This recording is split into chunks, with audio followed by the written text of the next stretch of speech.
Today we got to Russia, one of the biggest country in the world, and from right now it's actually the biggest country in the world. Now, situation of the Russia, it's part of them in Eastern Europe and the rest of them in Asia. And very interesting fact, they have a border with the United States. Don't remember exactly, but I think this one. I think this is the closest Russia is with the United States. I think it's like 2 miles or something, like 2-3 miles, something like that. So that's a nice thing to know. Now, population of the Russia occupies 9 on the world ranking when you're talking about population. But Russia is kind of interesting in my opinion, with 144 million people and for now declining, especially in the growth rate. You're gonna see something interesting. Russia didn't grow that much as other countries, but they have a surprise for the future. I think in 1955 there would be like 111 million people in Russia, and you can see here the yearly change is still growing on the down trajectory, but still growing.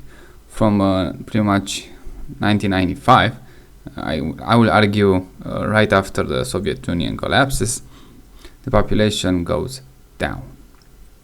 And you can see here pretty much in every year except 2015, you're gonna see a trend here. They just go down and down, deeper and deeper.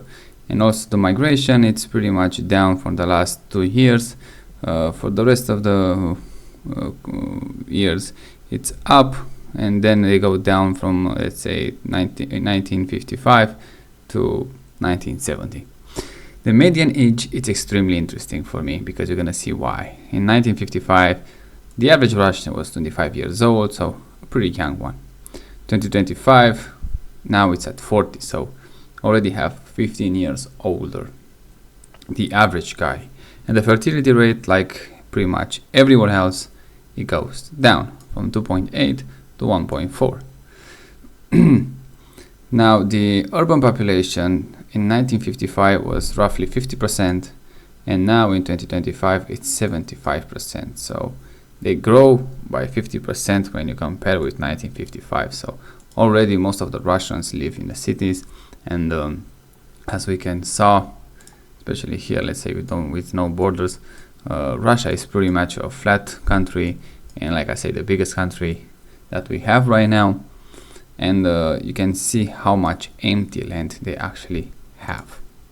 Now, from the world ranking, Russia in 1955 used to be on the 4th place, which is pretty much, I think, I don't want to check right now, but I think it was right behind the United States, and now it's on the 9th place. And as you can expect, they're gonna go even down than that. Now, very interesting fact and quick. So we are in 2025 with 143 million people, and in 2050 the population still goes down at 136 million people. But look at this, the early changes, it goes down, so they lose less people. They're still losing people, they lose less, and they have now migration on plus. Not like the last 2 years, they're gonna go back to what they have now. Russia, with expanding territory right now, it's hard to say where they're gonna land and how all those numbers actually, how much real they have, the reality they have in them. That's a whole different subject, but let's say we're gonna judge him by those numbers. The most interesting thing that I see in Russia, and I don't see it so far in other countries, especially with those videos that I make right now, is the median age goes down. So now, let's say it's 40 years old, in 5 years gonna be 42, so already in 5 years you just jump 2 years older. That's a big one, I think, in my opinion. But look what's happened by 2050, it goes down. So that's, I think, extremely interesting to me. So you kind of reverse, and also the population, like I said, the country loses less people than it used to be. So that's extremely interesting for me. And the fertility rate, yeah, it's still below replacement, but still on the, let's say, not that important, I say not like hugely insane, but on the increasing trajectory. But that thing, that here, like that's here, of course the it's a projection.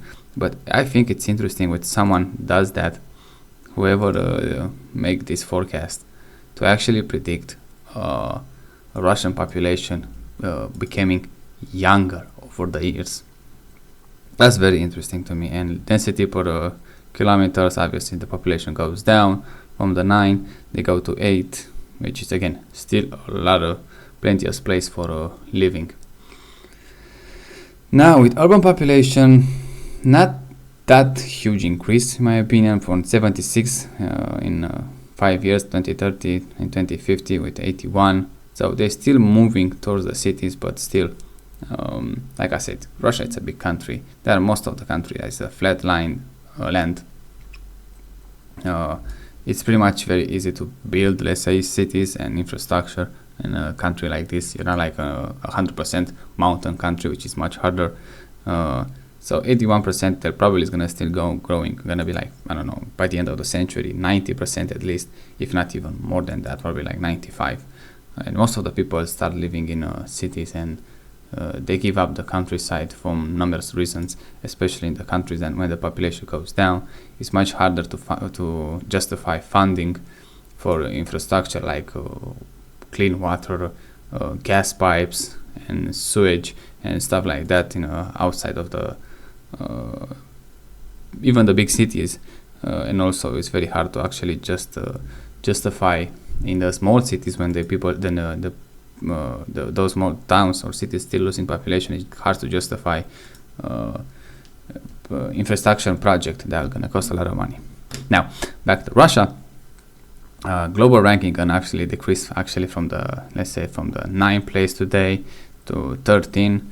Not that big of a deal, but like I say, the most interesting thing I find about Russia is this 41.7 average age of the Russian citizens, which is going down. That's something to keep an eye on it. Now, as the cities, obviously the Moscow, it's one of the biggest in the country.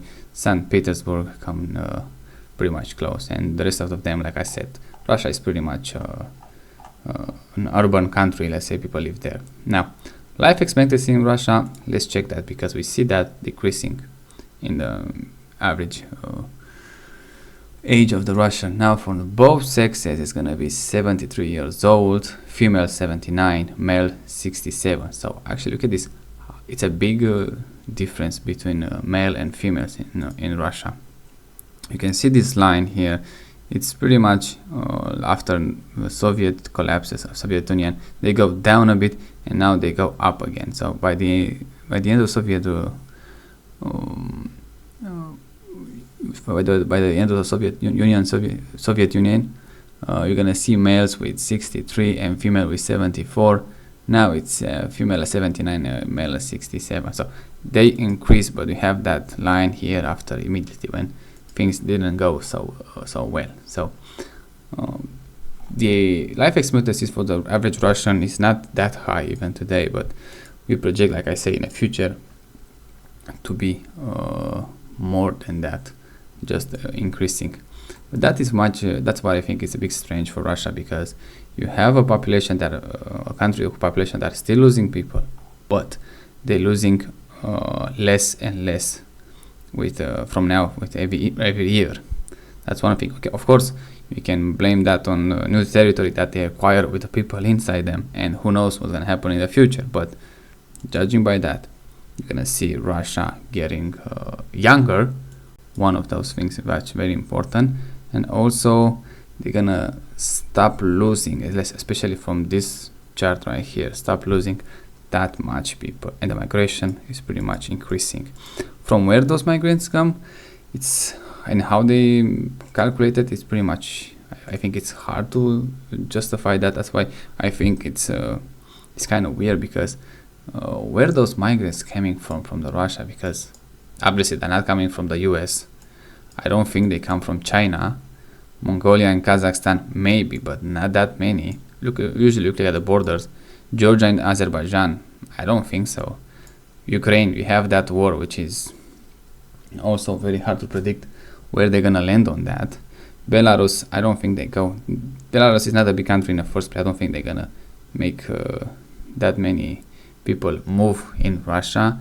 And also the Baltic states, I don't see that moving in Russia, and Finland also the same thing. So they have to acquire people. If those data, like I say, are real, I think they have to acquire from someone else. That's why those numbers here for migration, I tend to put them on let's say on the new territory in Ukraine, with they're moving people from Ukraine to Russia. That my thing, those numbers came from, but it's hard to actually say, if you don't take in consideration Ukraine, where those big numbers actually came in Russia, those migrants. But that's very interesting about Russia, I think. If you are a Russian living there, tell me, what do you think, how population is doing in Russia, and how you see it from the future, from a future. Now, that's my take on the Russian population.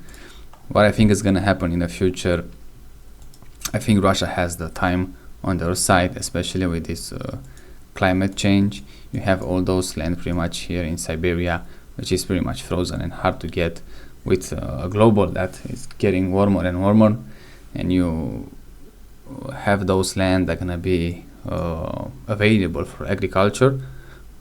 That usually attracts people, so I think the population in Russia, they might actually increase over the time, especially after, let's say, 2050. But we're gonna see how that plays when we get there. So if you wanna leave a comment, start discussing in the comment section.